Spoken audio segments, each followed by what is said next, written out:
Aujourd'hui, Sandrine est à l'aide sociale. Son seul bonheur, la musique. Elle joue du violoncelle quand sa jambe ne la fait pas trop souffrir. La capacité résiduelle de travail est une question clé pour les assurés. Co-auteur de l'étude et premier assistant du professeur Gechter, Michael Meyer s'est plongé dans la jurisprudence du Tribunal fédéral des assurances. Les décisions de cette Cour suprême sont très importantes. En adaptant et complétant le droit en vigueur, elle règle la pratique des offices AI. Si on analyse les décisions, on voit que la jurisprudence du tribunal fédéral est très sévère. Le tribunal fédéral dit presque toujours oui. D'une façon ou d'une autre, la personne peut encore exercer une activité, peu importe laquelle. Leur ligne est claire. Par exemple, concernant les personnes qui sont déjà très âgées, 62 ou 63 ans, le tribunal fédéral dit qu'elles doivent encore trouver une activité, une nouvelle profession. Le tribunal fédéral dit c'est possible, ça doit être possible. Il existe un nouveau poste de travail également pour ces gens-là. Ils disent qu'il y a partout des emplois que les handicapés peuvent également occuper. Par exemple, gardien de parking, liftier ou toute autre fonction de contrôle.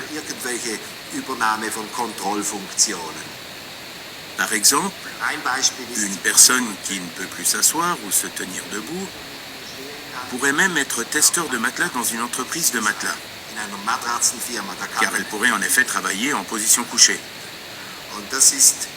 C'est cynique, comme nous le savons tous. En Suisse, il n'y a pas beaucoup de gardiens de parking.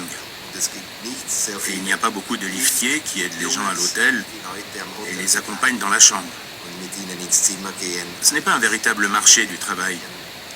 C'est donc une pure fiction. Ça n'existe pas. Si les métiers envisagés par le tribunal fédéral tiennent de l'utopie, les salaires attribués aux assurés pour calculer leur degré d'invalidité sont bien réels, eux.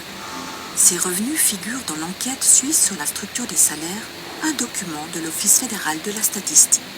Dans cette tabelle, les revenus sont répartis suivant le sexe, le niveau de compétence et les branches économiques. Le salaire avec invalidité, qui est hypothétique et attribué par l'AI, est très important. Il détermine en partie le degré d'invalidité. Prenons un revenu sans invalidité de 85 000 francs. Si le revenu hypothétique attribué est de 50 000 francs, la perte de gain est de 35 000 francs. Le degré d'invalidité est de 41%, ce qui donne droit à un quart de rente. Mais si avec le même salaire sans invalidité de 85 000 francs, le revenu hypothétique attribué est plus élevé, 65 000 francs, la perte de gain est de 20 000 francs.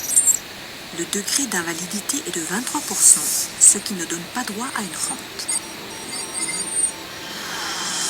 Ces revenus dont se sert l'AI sont ceux de personnes sans atteinte à la santé et les différences cantonales ne sont pas prises en compte. C'est un problème. Pour corriger ces revenus hypothétiques, l'AI peut accorder un abattement sur le revenu avec invalidité, une réduction qui est généralement de 5 à 20%.